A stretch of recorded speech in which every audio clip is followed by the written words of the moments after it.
전에 중국 심천의 한인교회로 한 달간 선교 파송을 다녀온 적이 있습니다. 그 중국의 한인교회 선교사님에게는 3남매가 있었는데요. 이 둘째 딸이 대학생이 되면서 한국에 나와 단국대학교를 다니게 되었고 교회를 찾다가 만나게 되었습니다.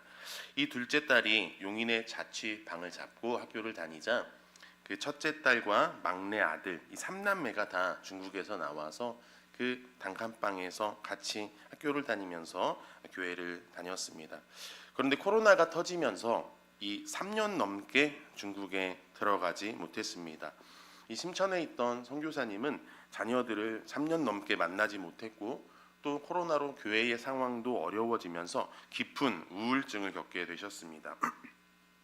한국에 와서 자녀들을 좀 만나고 쉰다고 하면 좀 회복이 되시겠지만 교회를 맡길 사람도 부교역자도 없는 상황에 결국 당회에 이 사임 의사를 전하게 되셨습니다. 그 소식을 들은 교회에서는 저희 가정을 하보미가 이제 막 돌이 넘었을 때였는데요. 한 달 동안 그 교회로 파송하기로 했습니다. 선교사님이 한국에 들어와서 자녀들과 잠시 이 안식월을 가질 수 있도록 하기 위한 것이었습니다. 저는 갑작스럽게 이 선교지로 가게 되면서 계속 이런 생각을 했습니다. 한 달 동안 어떻게 섬겨야 할까? 어떤 설교를 해야 그곳에 은혜를 끼치고 올 수 있을까? 그런데 심천에 도착해 첫 예배를 드리는데 하나님께서 제 마음에 이런 생각을 주시는 것입니다. 너는 섬겨주러 온 것이 아니다. 너는 이미 섬김을 받고 있었다. 이 마음을 주셨습니다. 처음에는 이 감동이 무슨 뜻인지 잘 몰랐습니다. 그런데 가만히 보니 이 선교사님들의 이 3남매가 이미 한국의 그 교회를 섬겨주고 있었습니다.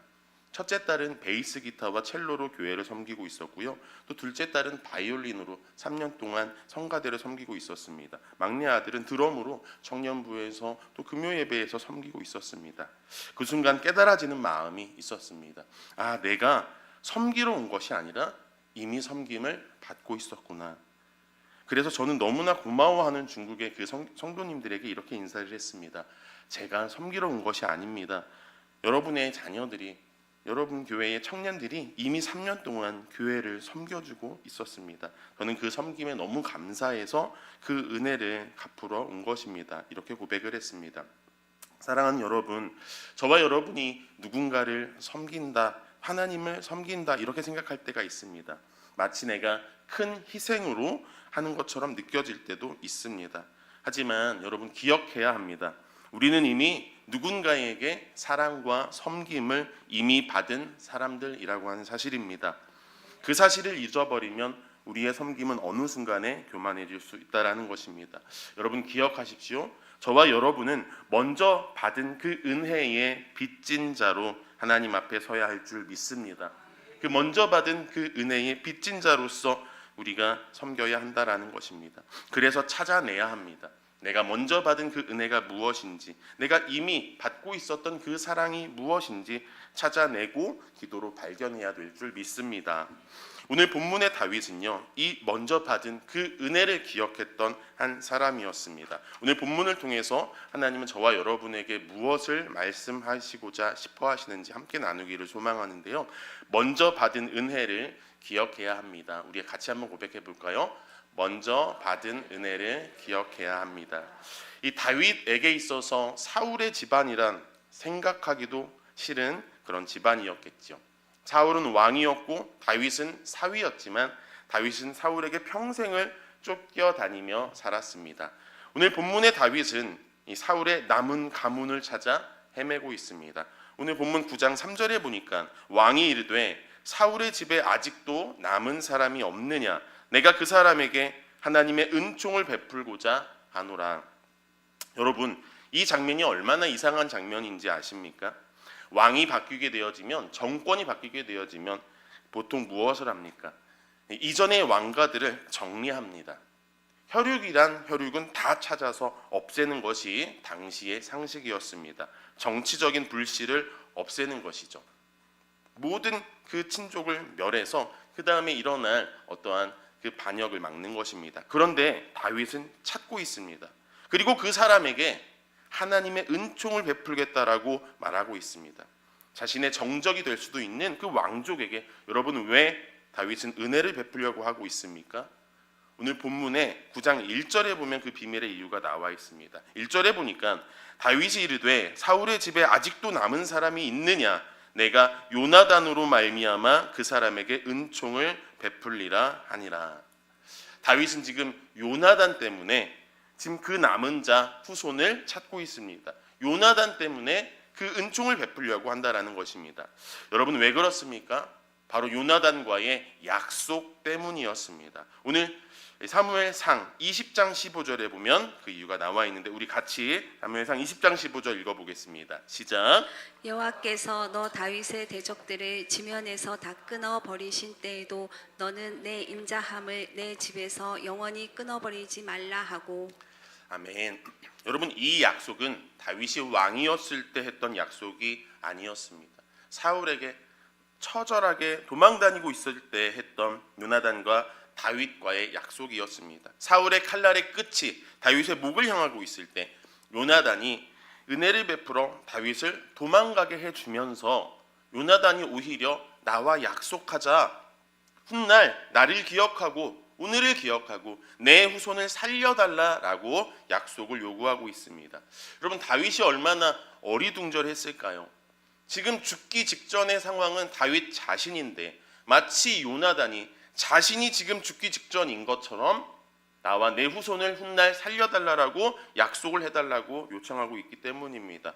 얼마나 어리둥절했겠습니까?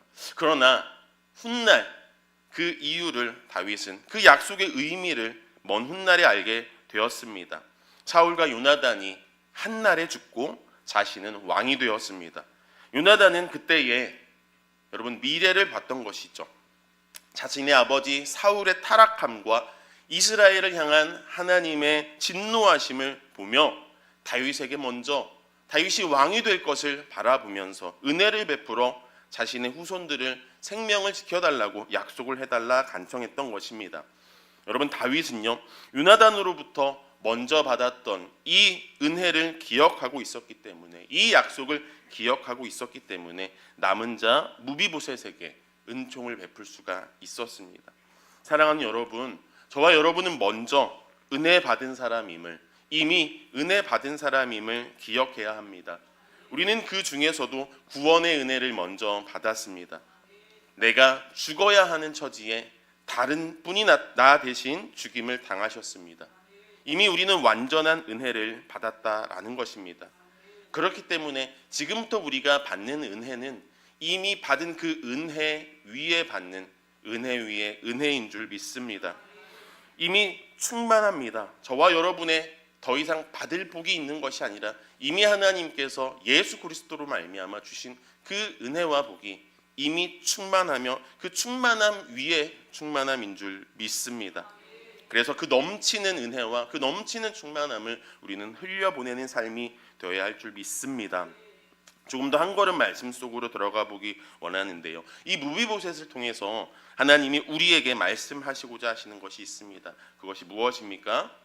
은혜 받을 자격이 없는 무비보셋이 바로 나라고 하는 사실입니다. 우리 같이 한번 고백해 보겠습니다.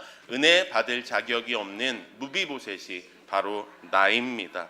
여러분 살아남은 이 무비보셋이 누구였습니까? 오늘 성경에 나오는 이 무비보셋은요 사울 왕의 손자며 다윗의 친구 요나단의 아들입니다. 요나단의 아들입니다. 그런데 다리를 저는 장애를 지금 가지고 있습니다.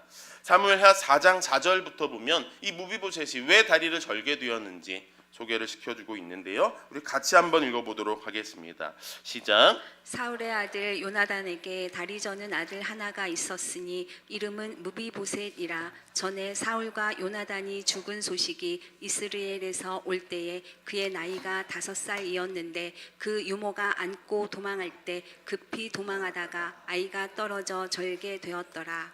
아멘. 5살이었던 무비보셋이 다리를 절게 되었던 날, 자신이 장애인이 되었던 그날은 그는 결코 잊지 못했을 것입니다. 왜냐하면 자기가 장애인이 된 그날은 바로 자신의 아버지와 자신의 할아버지가 죽었던 한날 죽었던 그날이었기 때문입니다. 얼마나 처참한 운명을 짊어지고 지금 겨우 생존하며 숨어 살고 있습니까? 왕가의 후손이었지만 훗날 왕이 될 수도 있었던 그러한 인물이었지만 지금은 패족에 불과합니다.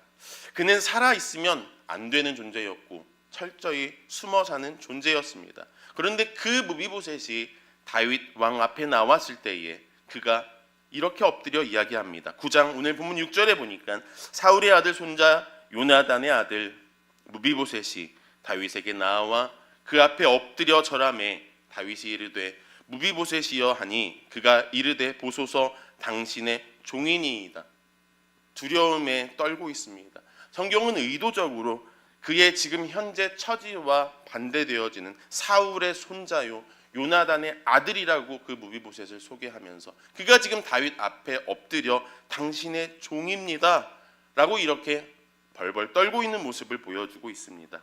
무비보셋은 이제 곧 있을 처참한 처형이나 심판을 지금 예상하고 있는 태도라고 볼 수가 있죠. 그런데 그 두려움에 떨고 있는 무비보셋에게 다윗이 뭐라고 이야기를 합니까? 오늘 7절 말씀 같이 한번 읽어보겠습니다. 시작.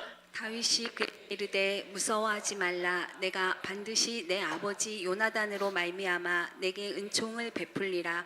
내가 내 할아버지 사울의 모든 밭을 다 내게 도로 주겠고 또 너는 항상 내 상에서 떡을 먹을지니라 하니. 아멘. 무비보셋이 귀를 의심합니다. 믿을 수 없는 소리가 지금 자신에게 들려오고 있지요. 다윗이 뭐라고 이야기합니까? 무서워하지 말라. 이제 두려움으로 떨 필요가 없게 되었습니다. 그리고 사울의 모든 밭을 내게 도로 주겠다라고 말씀하십니다. 그의 신분과 그의 권위를 다시 세워주겠다라고 하는 말이죠. 그리고 항상 내 상에서 떡을 먹으리라 하며 이 무비보셋의 남은 인생에 이 다윗 왕과 같이 식탁을 같이 하며 교제하는, 그러니까 왕자의 자리만큼 그 위치로 신분을 격상시켜 줍니다. 사랑하는 여러분, 믿을 수 없는 이 다윗의 고백 가운데 우리는 복음을 발견하게 되어지죠. 여러분, 무비보셋의 모습이 누구의 모습입니까? 바로 완전히 죄로 인하여 하나님을 완전히 떠났던 사단의 자녀요, 죄의 종으로밖에 살아갈 수 없었던 저와 여러분의 모습입니다. 스스로 일어날 수 없고 스스로 하나님 앞에 다가갈 자격이 없는 존재라는 것입니다. 숨어 살던 존재, 숨어서 살 수밖에 없던 인생, 이 세상에 내가 아무리 많이 벌고 많은 지위를 가지고 있다 할지라도 다리를 절며 살아갈 수밖에 없던 그 무비보셋의 모습이 바로 저와 여러분의 모습이었습니다. 영적인 절름발이요, 패족에 불과했던 저와 여러분의 신분을, 그런데 하나님이 약속을 기억하셨습니다. 다윗이 요나단과의 약속을 잊지 않았듯이 하나님은 약속을 잊지 아니하셨습니다. 사도행전 13장 23절에 보면 그 약속을 이렇게 우리에게 가르쳐주고 있습니다. 하나님이 약속하신 대로 이 사람의 후손에서 이스라엘을 위하여 구주를 세우셨으니 곧 예수라. 저와 여러분을 향한 하나님의 그 약속의 결정체가 누구이십니까? 예수님이십니다. 하나님의 약속하신 대로 예수님을 통해서 저와 여러분을 구원해 주셨습니다. 창세기부터 요한계시록까지 저와 여러분을 향한 하나님의 약속은 이 성경 내내 가득 차 있습니다. 너를 구원해 내겠다. 너를 죄 가운데 버려두지 않겠다. 또 너를 운명 가운데, 팔자 가운데, 두려움 가운데, 죽음 가운데 버려두지 않겠다라고 말씀하시는 그 하나님의 그 약속하심이 성경 안에 여러분 가득 차 있습니다. 여러분, 그 하나님의 약속의 증표, 그 예수님을 기억할 때, 우리는 그 십자가를 바라볼 때야만이 우리는 이미 은혜 받은 존재임을, 먼저 받은 은혜 받은 자임을 기억해낼 수 있습니다. 사랑하는 여러분, 하나님은 예수님을 보내시어 구주로 세우시고 두려움을 거두어 가시고 신분을 회복시켜 주셨고 왕의 식탁에 앉히셨습니다. 그래서 9장 7절에 또 너는 항상 내 상에서 떡을 먹을지니라 라며 말씀하시죠. 사랑하는 여러분, 이 왕의 식탁은 어떤 자리입니까? 왕자의 자리입니다. 이 무비보셋은 여전히 절뚝거리며 살아가고 있었고 평생 그의 장애는 없어지지 않을 것입니다. 그런데 식탁에 앉아 있을 때는 어떻습니까? 왕의 식탁 위에서는 장애를 가진 그 다리가 보이지 않게 되어지는 것이죠. 하나님의 은혜는 먼저 주신 예수 그리스도를 통해 저와 여러분에게 베푸신 그 은혜는 저와 여러분의 절고 있는 다리, 저와 여러분의 연약함을 덮으십니다. 저와 여러분의 죄악을 가려 주십니다. 하나님은 저와 여러분을 항상 그분의 식탁에 초대하시며 그 은혜의 교제 가운데로 저와 여러분을 초청하십니다. 여러분, 그런데 우리는 왜 우리의 마음이 메말라 있고 우리의 예배가 식어지며 이 말씀의 감격이 사라지고 있습니까? 내가 무비보셋임을 잊었기 때문입니다.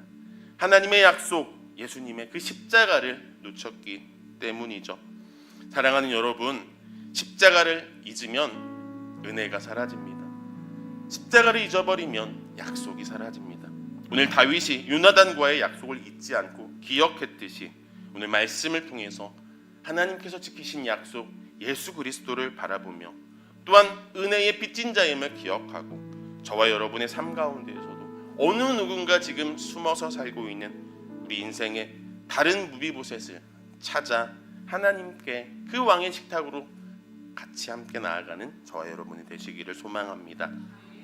오늘 본문 마지막에 무비보셋의 고백은 이렇습니다.